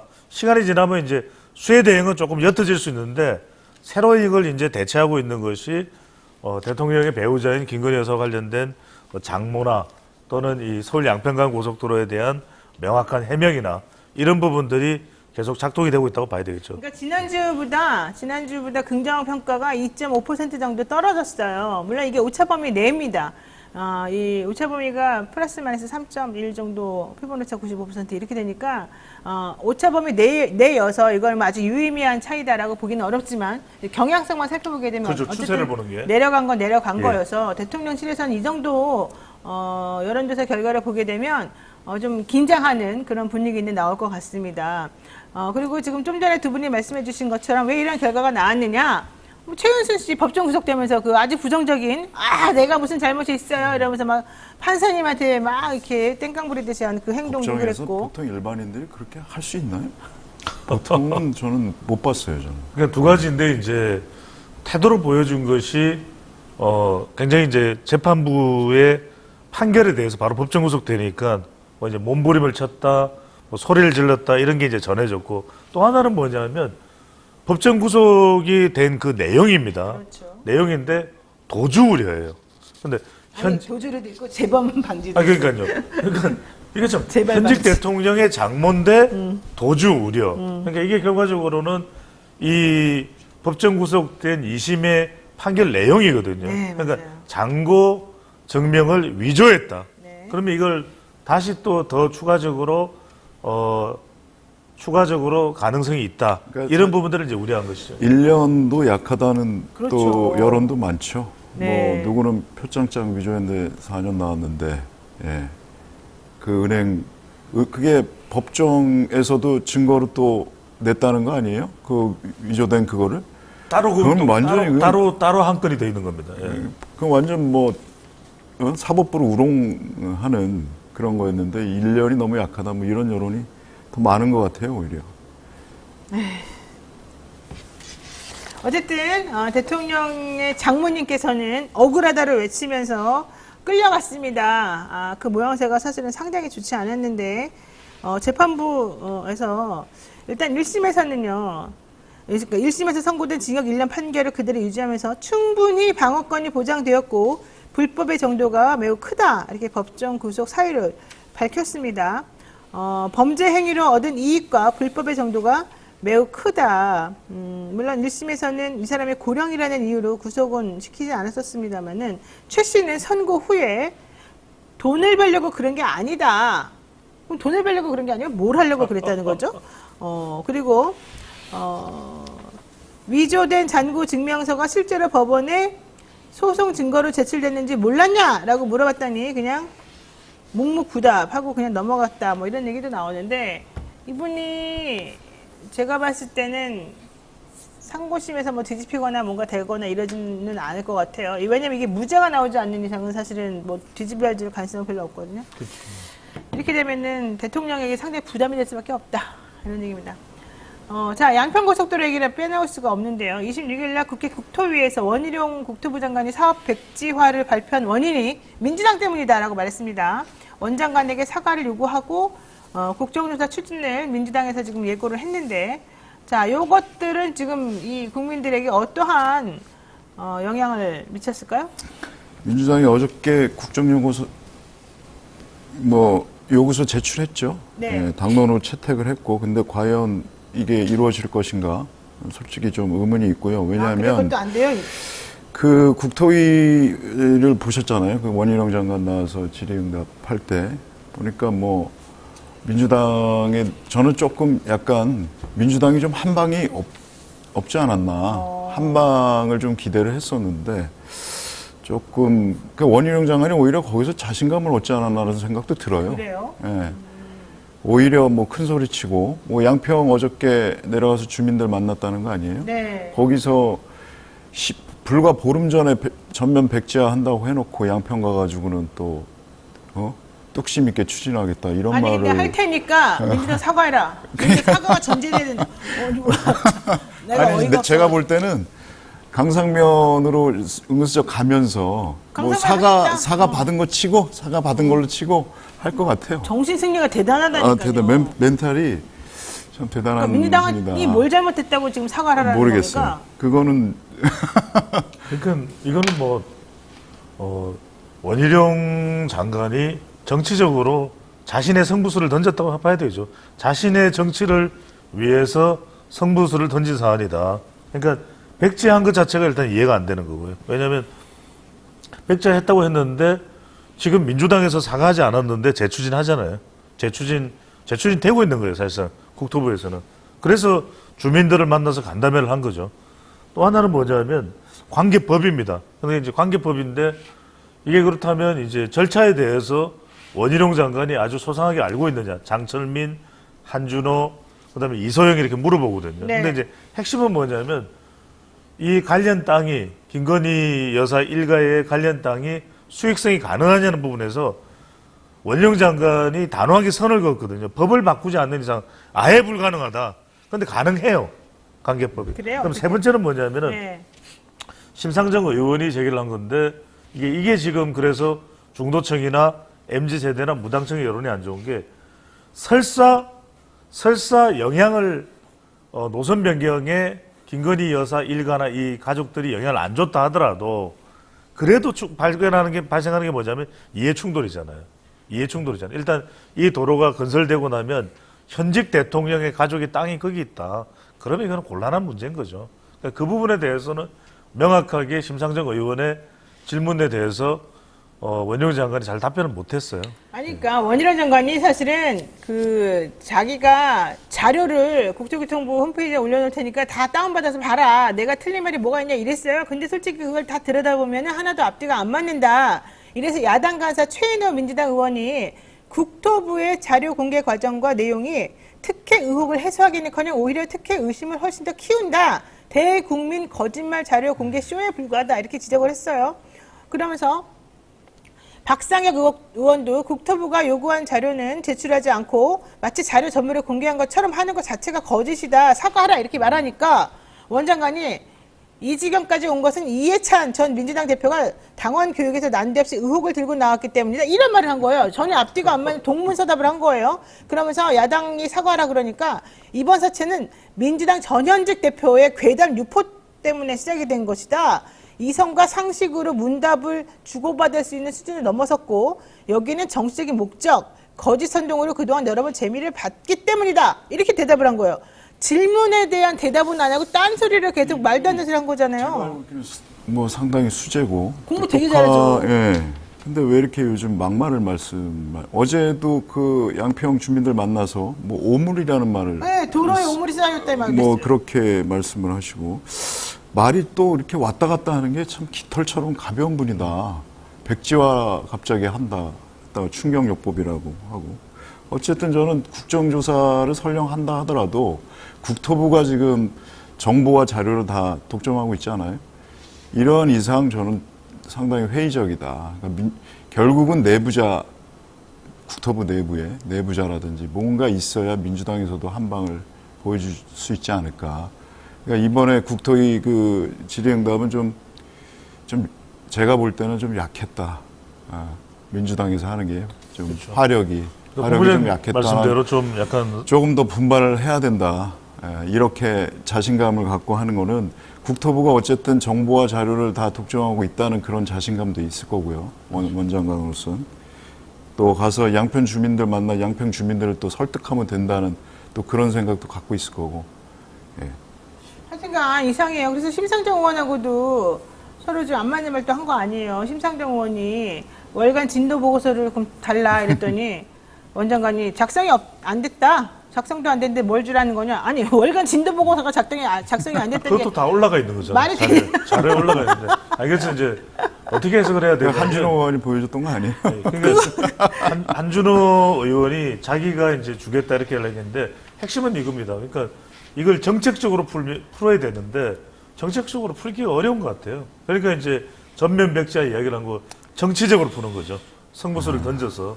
그래서 이거는 계속 꼬일 수밖에 없는 거고 그렇다면은 야당에서도 지금 이제 국정조사를 추진하는데 문제는 뭐냐면 방금 전에 이성현 본부장께서 말씀하셨던 대로 이거는 국토부에서 전면적으로 전격적으로 협조를 안 해주면 국정조사는 제대로 안 되거든요. 특검해야 돼요. 네. 특검 가야 됩니다, 이거. 자, 한동훈 장관 법사위 대답도 정말 황당무계했습니다. 한동훈 장관도 휘발 영수증 얘기를 해가지고 사람들을 정말 즐겁게 해주었는데, 이분도 정말 동문서답의 대가처럼 말씀을 하셔가지고 얘기를 듣다 보면 도대체 무슨 말을 하는 건지, 요즘에는 대답도 무슨 말을 하는 건지, 질문도 무슨 말을 하는 건지, 도대체가 내가 국어를 옛날에 난 잘한다고 생각했는데 이해를 할 수가 없는 수준이 돼버렸어요. 이 한동훈 장관의 말을 이해를 하셨습니까? 아니요, 저는 이해라기보다는 이분이 참 언어 이쪽에 있어서는 상당히 뭐라고 해야 되나, 이 상대방을 좀 뭐 조롱도 하는 것도 뭔가 연구를 하시는 분이 아닌가 이런 질문을 가지고 좀 그런 생각이 들었는데 하여튼 뭐 논리나 이런 건 없는 것 같아요. 그러니까 논리가 논리적으로 맞으면 우리가 대화가 되는 거고 이해가 그렇죠. 되는 건데 논리적이지가 않으니까 그 말을 무슨 말인지 이해하다가 보면 말 다 놓치게 되고 다 지나가요. 딴 데 가게 되고 그런다니까요. 그러니까 이게 다 정책적으로 풀 수가 없어서 그래요. 정책적으로 풀어야 되는데 정책적으로 풀리지가 않는 것에 대해서는 정치적으로 해결하려고 드는 거죠. 이해가 안 가요. 자, 어쨌든 그것도 좀 설명이 안 되고요. 그걸 논문을 써봐야 되겠어요. 이분의 대화 스킬에 대해서. 자, 윤석열 대통령 장모 최은순 씨가 징역 1년 선고받은 거 아까 얘기했습니다만 여기서 중요한 건 대통령이 책임을 자기가 장모 영원도 그렇죠. 안 받았다 그랬는데 아무 말도 안 하니까 국민들이 사과를 사실 해야 된다는 여론이 많거든요. 네. 이거 조사했죠. 네. 이거는 제가 말씀드릴게요. 예. 대통령의 장모 최은순 씨 이 징역 1년 선고를 받고 확정을 받고 법정 구속된 것에 대해서 윤석열 대통령의 사과가 필요하다가 62.9%로 응답자 10명 중 6명 이상으로 나타났고요. 사과가 필요하지 않다가 31.8%. 그러니까 이제 국민의힘 지지층이나 보수층 정도만 빼고는 다 사과를 해야 된다는 거예요. 이건 중도층까지도 다 사과 쪽에 무게가 실려 있는 겁니다. 그 이유는 뭐냐면 정치적으로 이전 대통령들도 그래도 장모도 직계 좀비속은 아니더라도 가족이잖아요. 그러면은 사실은 처가 쪽이 더 가까운 경우들이 많아요. 장모도 배우자의 직계 그렇죠. 존속이어가지고 예. 우리는 그걸로 쳐요. 그래서 첫 번째로는 그런 차원에서도 이전의 대통령의 그 태도를 보더라도 사과를 해야 된다는 거. 또 하나 뭐냐면 윤석열 대통령의 발언이에요.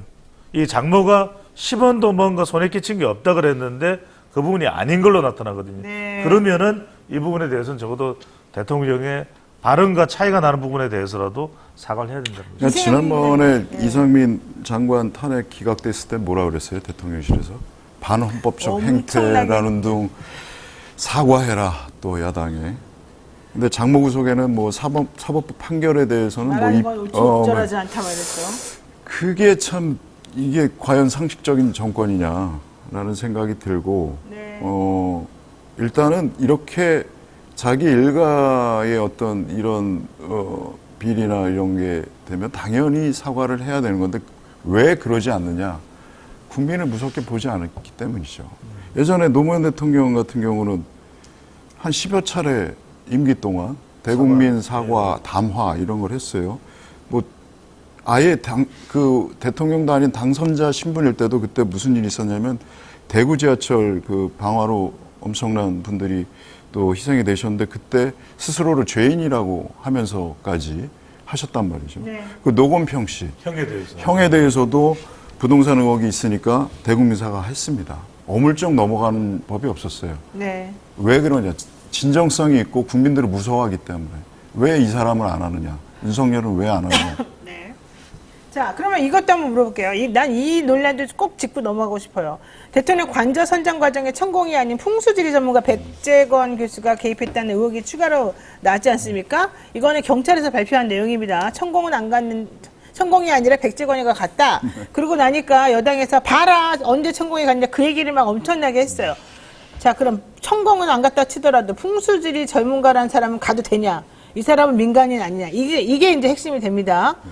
민심에 대한 반응을 확인하셨죠? 네, 이 부분에 대해서 네. 여쭤봤고요. 민간인의 부적절한 국정 개입이다라고 답한 분들이 58.9%, 민간인의 자문을 구할 수 있는 사안이었다라고 생각한 분들이 30.5%, 잘 모르겠다가 10.7%. 그러니까 결과적으로 천공이 갔거나 이 사람이 갔거나 부적절하다는 거는 거의 같은 거 아닙니까? 그렇죠. 그러니까 두 가지인데 하나는 후쿠시마 오염수에 대해서 그렇게 과학적 검증을 강조하고 있는 윤석열 정부인데 그러면 왜 이제 첫 번째로 따져 묻는 건 그 부분입니다. 왜 이 부분에 대해서는 유독 무속이나 이 풍수지리 이쪽에 더 많은 비중을 두고 있냐, 관심을 두었냐, 그것을 채택했든 안 했든 간에 네. 그걸 지적하는 거. 두 번째가 사실은 저는 더 고약해요.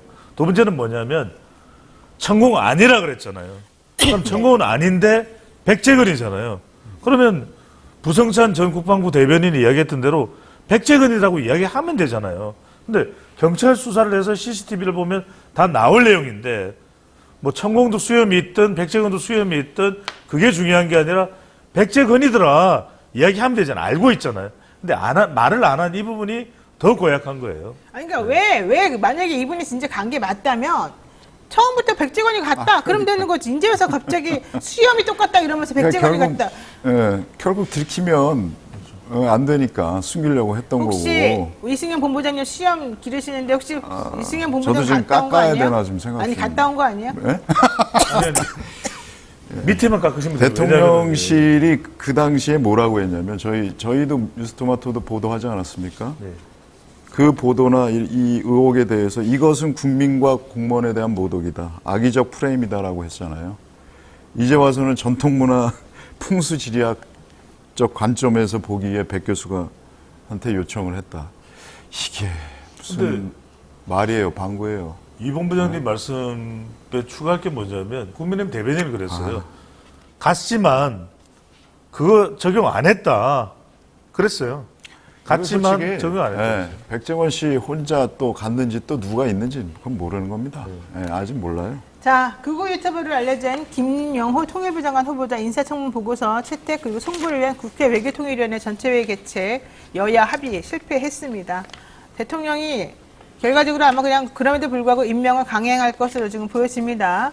김영호 통일부 장관 후보자에 대해서 야권에서는 그냥 유튜버로 돌아가시오. 당신은 안 맞습니다. 이런 얘기를 지금 하고 있습니다. 민심은 어떻게 생각하고 있는지 배종 사무장님.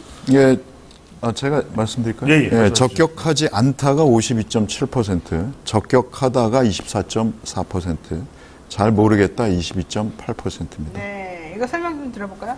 근데 이게 참 재밌는 게 뭐냐면 적격하다가 24.4%면은 국민의힘 지지층과 대통령 아까 지지율 33%였잖아요. 대통령 지지층 중에서도 부적격으로 보는 거예요. 부적격으로 보거나 잘 모르겠다에 많이 들어가 있을 것 같아요. 이건 우리가 잘 모르겠다가 유추에, 많아요, 지금. 유추에서 22.8%. 교차 분석해보면 나오는데 그 이야기는 뭐냐면 대통령을 지지하지만 김영호를 임명한 거에 대해서는 지명한 거에 대해서는 아직까지 교체가 안 됐습니다. 현직은 권영세예요. 이거 모르겠다는 거예요. 그러니까 저는 이게 치명적인 겁니다. 그러니까 대통령을 지지하는 쪽에서도 왜 임명했는지를 모르겠다라는 거예요. 왜냐하면 통일부 장관을 통일부의 성격을 바꾼다 하더라도 할 사람 많아요. 보수 성향에. 근데 왜 김영호냐? 이건 이해가 안 된다는 거예요. 이게 저는 치명적이에요. 제가 늘 말씀드렸잖아요.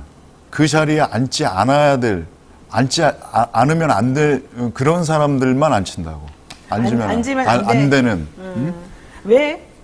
이 통일부 장관 이 김영호 씨 같은 경우는 이 후보자 같은 경우는 시진핑하고 뭐 김정은이 죽어야 된다 뭐 이런 얘기 했던 분 아니에요? 이런 분이 어떻게 통일부 장관을 합니까? 그러니까 왜 그런 사람을 거기다 갖다 꼭 앉히려고 하냐고요, 제 말은. 통일부를 무력화시키기 위해서죠.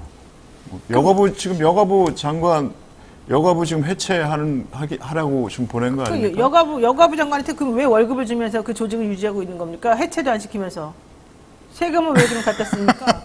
이동관은 왜 방통위원장에 꼭 그렇게 앉히려고 그러는 겁니까? 네. 무력화시키려고? 그래서 저는 이제 언론을 무력화시키려고. 노 진행자 말씀하신 오늘 그 김현 방통위원이 나와서 이제 출연했었는데 지금 어떻게 될지 모르겠어요. 지금 속보가 나온지 모르는데 오늘 이동관 네, 뭐 한다고. 방통위원장 임명 가능성이 높다라는 것이 지금 전해지고 있는데 진짜 이 조사하고 비슷할 거예요. 이 지금 김영호 통일부 장관 그 이야기는 뭐냐면 심지어는 대통령을 지지할지라도 지지층 속에서도 고개를 갸우뚱하지만 갸우뚱하는 사람이라도 임명을 하겠다는 걸로 봐야 되겠죠.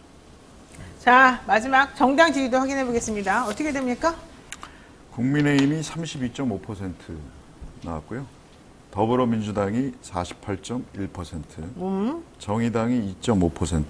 야, 나왔네요. 지금 민주당하고 국민의힘하고 차이가 엄청 나네요. 지난주보다는 소폭 둘 다 내려갔는데 국민의힘이나 더불어민주당이나 국민의힘이 조금 더 내려갔네요. 국민의힘의 하락폭이 좀 더 크다. 네네. 왜요? 저는 그게 뭐 크게 중요하다고 생각하지는 않고요. 저는 이거보다 더 중요한 이슈가 있는데 아까 후쿠시마 오염수 좀 말씀을 좀 드리고 싶어요. 네. 일본이 왜 후쿠시마 오염수를 그렇게 바다에 꼭 방류를 하려고 길을 쓰느냐. 그 콘크리트 해가지고 그냥 땅에 묻으면 되거든요. 근데 1조 원인가 뭐 얼마 더 든다고. 네. 일본이 돈이 없어서 그걸 안 하겠어요? 1조밖에 안 되면 하는 게 맞죠. 그렇죠. 네. 근데 왜 그러냐를 봤더니 그 일본의 전역에 거기도 원전이 주 산업이기 때문에 그 재처리 시설, 해결료 재처리 시설이 한 수십 개 있답니다. 그 중에 하나가 내년에 가동을 해서 거기서 또 오염수를 방류를 한다는 거거든요. 아이고, 뭔가. 근데 그 오염수가 후쿠시마 오염수의 15배? 15배. 그리고 희귀 이 방사성 물질, 뭐 네. 크립톤 같은 것들이 있다는 거죠. 후쿠시마 오염수에는 없다는. 그러니까 일본이 큰 그림을 그렸다. 그러니까 이게 용인이 되고 국제사회에서 용인이 되면 그것도 간다. 같이, 예. 그거에 우리는 말하자면 수단 내지는 도구로 전락한 거 아니냐. 이게 지금 그래서 진짜 우리가 미음 치읓이라고 얘기하는 거예요. 그래서 진짜 우리 언론들이 말이 안 되는 한국 거예요. 언론이 이제 일본 정부에 계속 물었어요. 이건 어떻게 답이 없습니다. 대답 못 하고요. 그래서 지금 기시다 지지율이 또 뚝 떨어졌어요. 그리고 바이든도 뚝 떨어졌어요. 그래서 지금 자 이거 대통령 우리 정부도 대답해야 됩니다. 대통령이나 정부가 일본에 물어봤는데 대답을 못했다? 그럼 우리 국민들도 우리 정부한테 물어봐야 됩니다. 네. 우리 정부가 뭐라고 대답하는지 들어봐야 됩니다, 여러분. 우리 계속해서 물어봅시다. 우리가 지치지 말고 대답할 때까지 물어보고 우리 정부가 대답 안 해주면 너 일본 가서 대답 듣고 와. 우리가 그렇게 요구를 해야 됩니다. 이거 되게 중요한 문제예요. 이번 한화로 끝나는 게 아니라는 걸 지금 얘기하잖아요. 이게 우리가 먹고 살고 우리가 죽고 안 죽고의 문제가 아니고 우리 후세대에 대한민국에 살아남냐 안 남냐의 문제거든요. 20년만 지나면 다 초토화돼요. 전부 다 막 기형돼가지고 돌아다닐지도 몰라요, 여러분 진짜. 자갈치 시장 간다고 해결될 게 아니죠. 진짜 물어봐요. 자갈시장 가서 밥 비벼 먹으면서 야 이거 맛있다. 이게 당당해서 끝날 문제 아니에요. 본인들은 많이 살았어요. 본인들이 살고 죽고의 문제가 아니란 말이에요.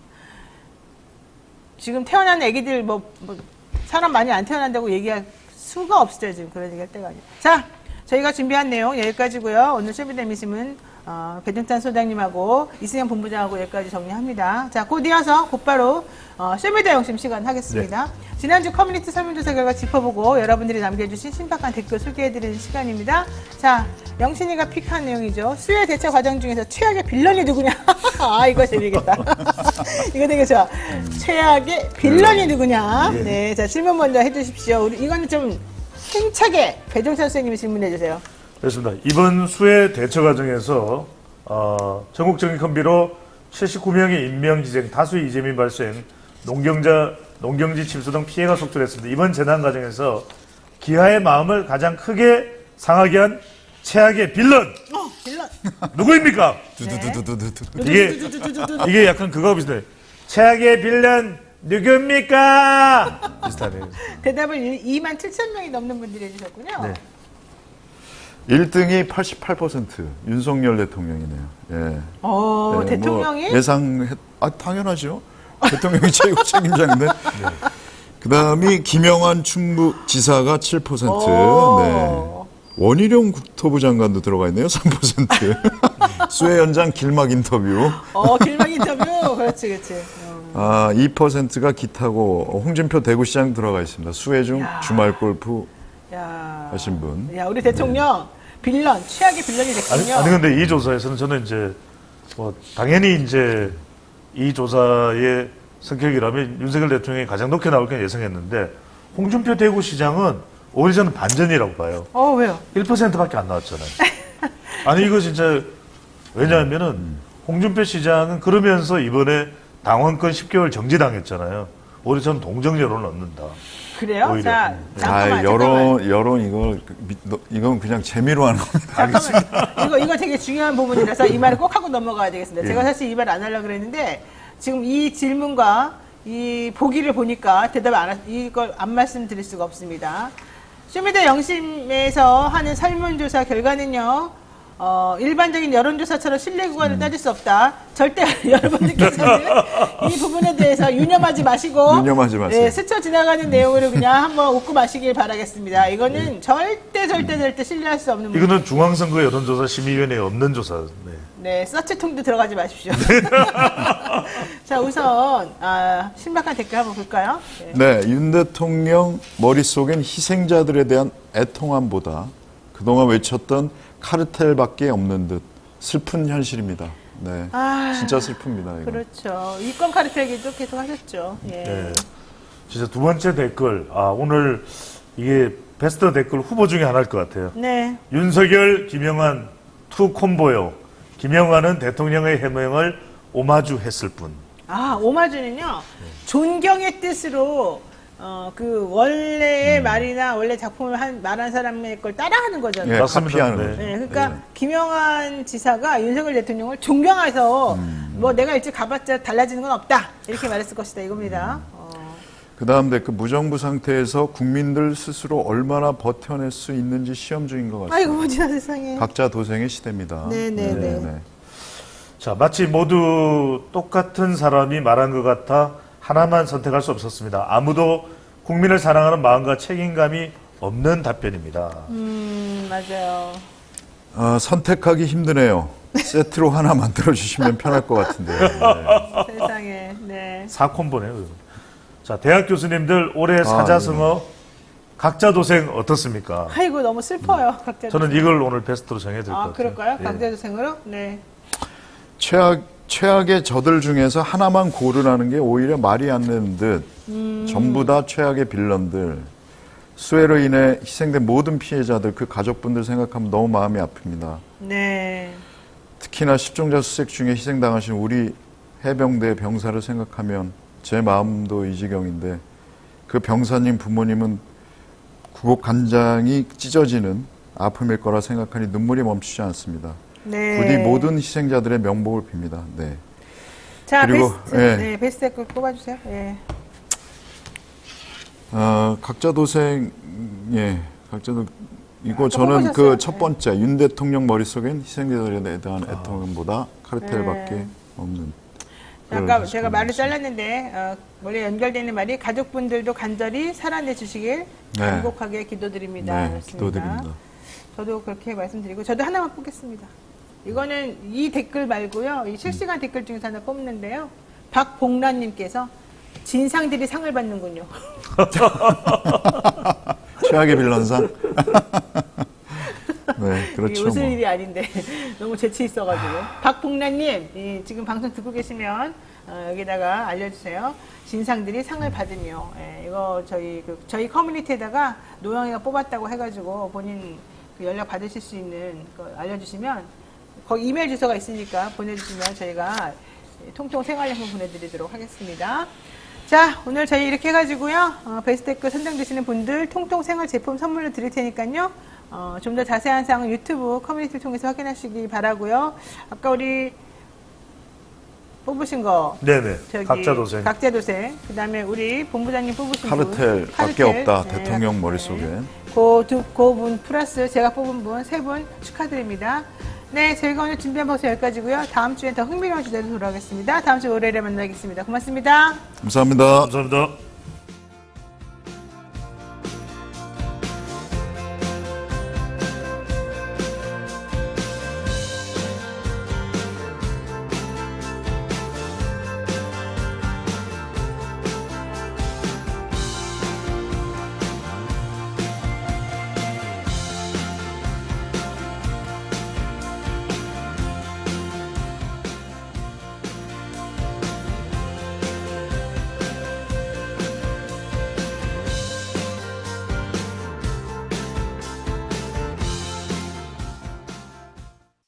투자의 모든 것 증권통. 모든 자산을 실시간으로 확인하고 흩어져 있는 정보를 한눈에 볼 수 있어요. 선택이 어렵다면 스케치 서비스를 이용해 보세요. 투자로 고민하시는 당신에게 증권통.